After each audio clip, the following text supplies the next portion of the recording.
ఇప్పుడు తెలంగాణ రాష్ట్రంలో బీసీలకు 42% రిజర్వేషన్లు అనేది కాంగ్రెస్ ప్రభుత్వం నటనేనంటారా? 100% ఇది డ్రామా కంపెనీ నడుస్తుంది ఈ రాష్ట్రంలో. మీకు అవగాహన లేదా? ఒక అడ్వకేట్ జనరల్ గారిని పిలిచి ఇది ఏందయ్యా అంటే ఒక నిమిషంలో చెప్తాడు. వారు చెప్పకపోతే ఏ రాజ్యాంగ నిపుణులు కూర్చోబెట్టినా చెప్తాడు. మరి ఎందుకు చేస్తున్నారు ఇదంతా? డాక్టర్ కె కృష్ణమూర్తి కేసులో ఏందయ్యా త్రిపుల్ టెస్ట్ ఏందంటే చెప్తారు.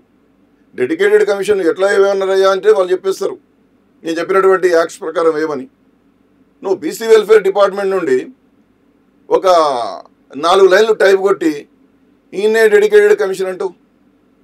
బీసీ వెల్ఫేర్ డిపార్ట్మెంట్కు డెడికేటెడ్ కమిషన్ వేసేటటువంటి హక్కే లేదు, అర్హతే లేదు, అధికారమే లేదు. నువ్వు కమిషన్ ఆఫ్ ఎంక్వైరీస్ యాక్ట్ నుండి వేయాలి కదా, ఆర్టికల్ 340 నుండి వేయాలి. సరే ఆర్టికల్ 340 ప్రకారం వేయాలన్నప్పుడు అది ప్రెసిడెంట్ గారు ఇవ్వాలి, అసెంబ్లీ రావాలి, ఆలస్యం అవుతుంటే కమిషన్ ఆఫ్ ఎంక్వైరీస్ కింద వేసుకో, లేదా అధికారులతో కమిషన్ వేయి, అధికారులతో వేయండి. కానీ ఏకసభ్య కమిషన్ ఏకసభ్య కమిషన్ వేసి నెల రోజుల్లో ఇవ్వమని చెప్పావు, దాంట్లో మళ్ళీ టెన్యూర్ లేదు. నేను అప్పుడు అడిగాను ఈ జీవో 49లో మీరు టర్మ్స్ ఆఫ్ రిఫరెన్స్ ఇచ్చారు, వర్తమాన స్థితిగతులకు అనుగుణంగా సుప్రీంకోర్టు చెప్పినటువంటి మార్గదర్శకాల ప్రకారం సమగ్రంగా అధ్యయనం చేయమని ఒకవైపు చెప్తూ ఒకవైపు నెల రోజులే కాలపరిమితి ఇచ్చావు. ఇది కాలపరిమిత ఒక నెల రోజుల్లోనే రిపోర్ట్ ఇవ్వడమా? మీరు ఒక నెల రోజుల్లో రిపోర్ట్ ఇవ్వాలని మీరు చెప్పినటువంటి వాళ్ళు మరి మళ్ళీ సర్వే వాళ్ళతో చేయించేది ప్లానింగ్ డిపార్ట్మెంట్ చేసినది. ఆ సర్వే జరుగుతున్నప్పుడే ఆగమేఘాల మీద నివేదిక తయారు చేసి గ్రామీణ స్థానిక సంస్థలకు సంబంధించినటువంటి ఒకే నివేదిక ఇచ్చాడు. అది కూడా చీఫ్ సెక్రటరీ గారికి ఇచ్చారు. చీఫ్ సెక్రటరీ గారికి ఎందుకు ఇచ్చారయ్యా అని దానికి నాకు సంబంధించిన అధికారులు అడిగినప్పుడు అడిగితే ముఖ్యమంత్రి గారి పొద్దు నుండి వేడి చేయించారు, తర్వాత సిఎస్కి ఇవ్వన్నారని. ఆ సిఎస్కి ఇచ్చింది కూడా ఏమిటి, అధికారికంగా నేను తీసుకున్నానని ఆనాడు ఉన్నటువంటి శాంతాకుమారి గారు చెప్పలేదు, సిఎస్ ఆఫీస్ నుండి మేము రిసీవ్డ్ అని చెప్పలేదు. నేను వెంటనే ఒక స్టేట్మెంట్ ఇచ్చాను, వై సీక్రసీ, అన్ని రాష్ట్రాలలో ఇట్లే సీక్రెట్గా ఇచ్చారా అని నేను అడిగాను. నేను వేరే రాష్ట్రాల్లో ఉదాహరణలు కూడా చెప్పాను. పక్కన మహారాష్ట్రలో జయంత్ కుమార్ భాటియా గారు రిపోర్ట్ ఇచ్చారు, మరి ముఖ్యమంత్రి గారికి ఇచ్చారు కదా. జస్టిస్ రామావతార్ సింగ్ ఉత్తరప్రదేశ్లో ఇచ్చాడు, ముఖ్యమంత్రి గారికి ఇచ్చారు కదా. భక్తవత్సలం గారు కర్ణాటకలో జస్టిస్ భక్తవత్సలం గారు ముఖ్యమంత్రి గారికి ఇచ్చారు కదా. గౌరీశంకర్ బిసేన్ గారు ఆనాడు శివరాజ్ సింగ్ చౌహాన్ గారు ముఖ్యమంత్రి గారికి ఇచ్చారు కదా. మరి పత్రికల్లో ప్రధాన శీర్షికల్లో ఆ రోజు న్యూస్ వస్తే నువ్వు ఇచ్చింది ఏమని తెలియకపోతేటయ్యా? కమిషన్ రిపోర్ట్ కూడా గోప్యంగా ఉంచాలి. కమిషన్ వేసింది దేనికి? ప్రజలకు తెలియజేయడానికి. కమిషన్ రిపోర్ట్ బయట పెట్టవు, నువ్వు ఆమోదించుకున్నా అని చెప్తావు, ఆమోదించినటువంటి అసెంబ్లీలో పెట్టవు, చర్చ చేయవు, చేతులెత్తండి అంటే సరేది బీసీలకు వ్యతిరేకం ఎందుకని చెప్పి అందరు లేవడితే దాన్ని నువ్వు టేకిన్ గ్రాంట్గా తీసుకున్నావు, ఏకగ్రీవంగా పెట్టుకున్నావు, ఆడికి పిలిచి పంపిన తర్వాత నువ్వు చేసినటువంటి పని ఏంది? నువ్వేం పని చేసినావు? రాష్ట్రపతి గారి దగ్గరికి అఖిలపక్షం తీసుకుపోయినావా, న్యాయ నిపుణులను తీసుకుపోయినావా, చర్చలు చేసినావా, లోపాలు తెలుసుకున్నావా? ఇదిగా ఇవాళ మేము అడిగేది. మేము వ్యతిరేకం కాదు, మళ్ళీ చెప్తున్నారు Ramana garu, we're not against the government, we're against the failures of the government. అది గమనించమని మనం చేస్తా ఉన్నా. ఇప్పుడు రాష్ట్రపతికి పంపిన తర్వాత ఏకగ్రీవంగా అవసరమైతే నేను అఖిలపక్షాన్ని తీసుకెళ్తా ప్రధానమంత్రి దగ్గరికి అన్నాడు. మరి ఇప్పటివరకు ఏదో అఖిలపక్షం అదే కదా మేము అంటున్నది, అదే కదా. మళ్ళీ why this ordinance drama? Panchayat Raj చట్టాన్ని రేవంత్ రెడ్డి సార్ ఒక్క నిమిషం, పంచాయరాజ్ చట్టాన్ని చట్ట సవరణ చేయాలన్నప్పుడు ఆర్డినెన్స్ ఎందుకండి? ఆర్డినెన్స్ తెచ్చే ఆలోచన ఉంటే 18 నెలల కాలం ఎందుకు ఆగాలి? అప్పుడే ఆర్డినెన్స్ తెస్తే అయిపోయి ఈ తతంగం అంతా ఎందుకు? కాబట్టి నేనేం అసెంబ్లీలో బిల్లు కేంద్ర ప్రభుత్వానికి పంపడం, 3 గంటలకేమో మేము కౌన్సిల్ని అసెంబ్లీని ప్రోరోగ్ చేస్తున్నాం అని చెప్పినాం 3 గంటలకు, రాత్రేమో ఆర్డినెన్స్ అన్నావు. ఇది రాజ్యాంగ ప్రకారం నడుస్తుందా? నాకు అవగాహన లేదు, నేను రాజ్యాంగ నిపుణుడు కాదు, నేను లాయర్ కాదు, నేను LLB చదువుకున్న నిపుణులను అడుగు, నీకు చెప్పినాడు కూడా నాకు అర్థమవుతలేదు. ఎందుకు ప్రోరోగ్ చేస్తావయ్యా?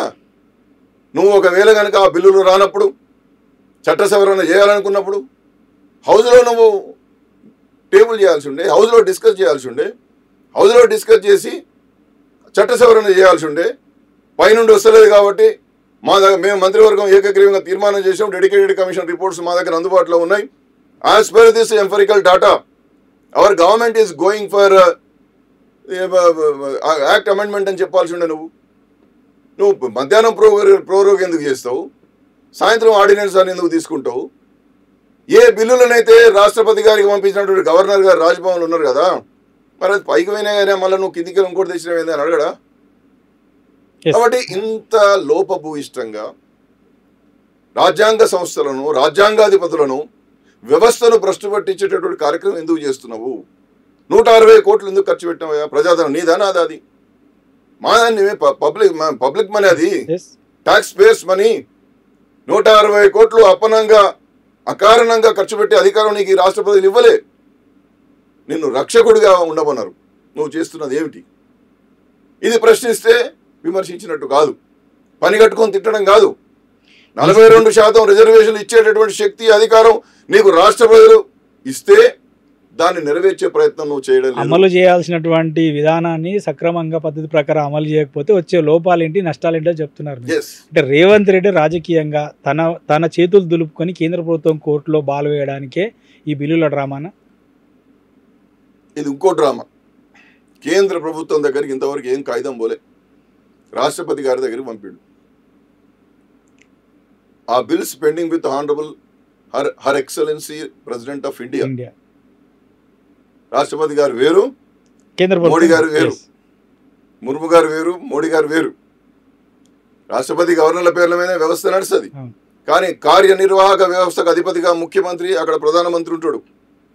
నువ్వు ఇక్కడ ఏకగ్రీవ తీర్మానాలు చేసి నీ మంత్రివర్గమో అసెంబ్లీనో కేంద్రానికి నువ్వేం కాయిదాలు పంపలే. పంపంది కేంద్రాన్ని అడిగి అధికారమే నీకు లేదు.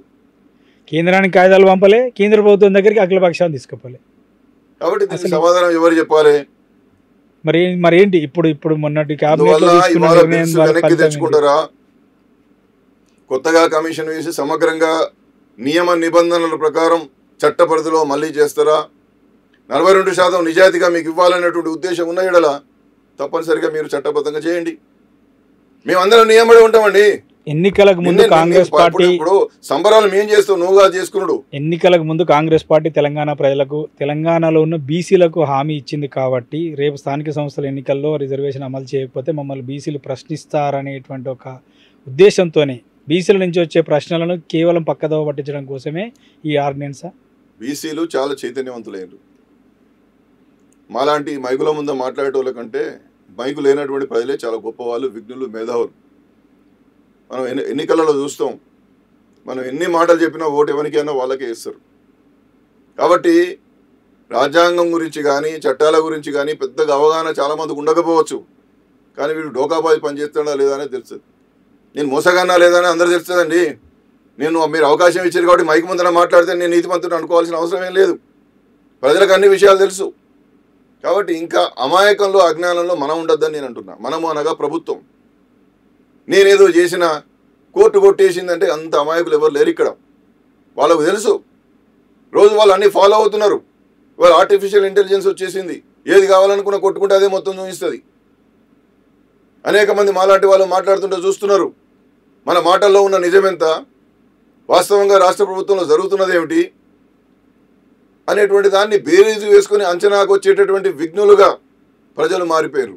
కాబట్టి ప్రజలను మోసం చేయవచ్చు, డ్రామా నడిపితే మాకు ఏమి కాదనుకుంటే మాత్రం తగిన మూల్యం చెల్లించక